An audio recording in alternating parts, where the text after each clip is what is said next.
Hello friends, हमारे basic YouTube channel में आपका स्वागत है। आज की वीडियो में हम रुपी डिप्रिसिएशन के बारे में देखने वाले हैं एंड उसके पीछे क्या क्या रीज़न हो सकते हैं उसके बारे में भी जानने वाले हैं। तो चलिए आज का वीडियो स्टार्ट करते हैं। तो रुपी डिप्रिसिएशन का मतलब होता है यूएस डॉलर के कंपैरेटिवली हमारे इंडियन रुपीज़ यानी आईएनआर का वैल्यू कम होना। अगर पिछले कुछ सालों की बात करें तो 2013 में $1 इज इक्वल टू 54 रुपीज़ था।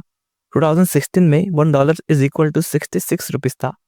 2020 में $1 इज इक्वल टू 71 रुपीज़ था एंड नाउ अभी $1 इज इक्वल टू 85 रुपीज़ है। तो डॉलर डॉलर का प्राइस रुपये के कंपैरेटिवली इतना तेज़ी से क्यों बढ़ रहा है? इसके पीछे 5 मेजर रीजंस है, जिसमें फर्स्ट है ट्रेड डिपॉजिट, दूसरा है कैपिटल आउटफ्लो, तीसरा है ग्लोबल फैक्टर्स, चौथा है inflation and interest rate and पांचवा है डोमेस्टिक फैक्टर्स। तो आइए इन सभी रीजंस को समझ लेते हैं। तो हमारा फर्स्ट रीजन है ट्रेड डिपॉजिट। तो रिसेंटली हमारा ट्रेड डिपॉजिट अपने ऑल टाइम हाई पर है। ट्रेड डिपॉजिट का बढ़ना मतलब यानी हम एक्सपोर्ट कम करते हैं एंड इंपोर्ट ज़्यादा करते हैं, तब ट्रेड डिपॉजिट बढ़ता है। ट्रेड डिपॉजिट निकालने का फॉर्मूला है total import minus total export. मान लो किसी कंट्री ने एक साल में $100 बिलियन के गुड्स एक्सपोर्ट किए, वही $150 बिलियन के गुड्स इंपोर्ट किए, तो उस कंट्री का ट्रेड डिपॉजिट हो जाएगा 150 minus 100 is equal to $15 billion. Dollar को स्टेबल करेंसी माना जाता है, इसलिए दुनिया में सबसे ज़्यादा अगर ट्रेड किसी करेंसी में किए जाते हैं तो डॉलर्स में होते हैं। और अगर हमारा ट्रेड डिपॉजिट ऐसे ही बढ़ता रहा, हमारा कर्जा बढ़ सकता है, हमारी करेंसी प्रेशराइज हो सकती है एंड हमारी डिपेंडेंसी दूसरे देशों पर बढ़ सकती है।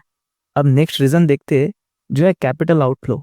हमारे स्टॉक मार्केट में जो दूसरे देशों से पैसा आता है उसे FIIs लाते हैं, यानी फॉरेन इंस्टीट्यूशनल इन्वेस्टर्स लाते हैं। तो उनका जो कैपिटल है वो इंडियन मार्केट से जा रहा है। FIIs कंटिन्यूसली इंडियन मार्केट में सेलिंग कर रहे हैं। अगर पास्ट 2 मंथ की बात करें तो अक्टूबर मंथ में FIIs ने 1,10,000 करोड़ की सेलिंग की थी, नवंबर मंथ में 45,000 करोड़ की सेलिंग की थी and now recently December month में 17,000 करोड़ की। सो हमारा तीसरा रीज़न है फैक्टर्स, जैसे कि क्रूड ऑयल के प्राइसेस बढ़ना या फिर वॉर होना। इंडिया में सबसे ज़्यादा import crude oil and petroleum product किए जाते हैं और इसके लिए हम हेवीली डिपेंड रहते हैं मिडिल ईस्ट या फिर रशिया जैसे कंट्रीज पर। हमारे टोटल इंपोर्ट में 25 to 30% इंपोर्ट हमारा crude oil and petroleum product होते हैं एंड इसीलिए क्रूड ऑयल के प्राइसेस बढ़ना हमारे इकोनॉमी के लिए एक बहुत बुरा साइन माना जाता है, जिससे हमारे फॉरेक्स रिजर्व कम हो सकते हैं, इन्फ्लेशन बढ़ सकता है या फिर करेंसी भी डिप्रिसिएट हो सकती है। अगर आपको हमारा वीडियो पसंद आता है तो आप वीडियो को लाइक कर सकते हैं एंड अगर आप हमारे चैनल पर नए हैं तो आप चैनल को सब्सक्राइब कर सकते हैं, जिससे हमें मोटिवेशन मिलता है ऐसे और वीडियो बनाने के लिए। हमारा नेक्स्ट रीज़न है इन्फ्लेशन। तो इन्फ्लेशन का मतलब होता है महंगाई। जब किसी कंट्री में डिमांड ज़्यादा होती है एंड डिमांड के कंपैरेटिवली सप्लाई कम होती है, तब उस कंट्री में इन्फ्लेशन बढ़ता है एंड इन्फ्लेशन कंट्रोल करने के लिए उस देश की जो RBI होती है, जो रिजर्व बैंक होती है या फिर जो फेडरल बैंक्स होती है, वो इंटरेस्ट रेट बढ़ाती है। इंटरेस्ट रेट बढ़ाने की वजह से जो बाज़ार में लिक्विडिटी है वो कम हो जाती है एंड लोगों की जो परचेसिंग पावर है वो कम हो जाती है। उससे इन्फ्लेशन कंट्रोल में रहता है। जब डोमेस्टिक इन्फ्लेशन बढ़ जाता है तब रुपये की परचेसिंग पावर कम हो जाती है, रुपये वीक हो जाता है डॉलर के कंपैरेटिवली।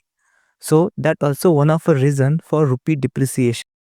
तो अब हम लास्ट रीज़न देखते हैं, जो है डोमेस्टिक फैक्टर्स, जिसमें इकोनॉमिकल फैक्टर आते हैं जैसे कि GDP growth, inflation rate, interest rate and taxation policy, या फिर पॉलिटिकल फैक्टर्स भी हो सकते हैं जैसे कि गवर्नमेंट पॉलिसी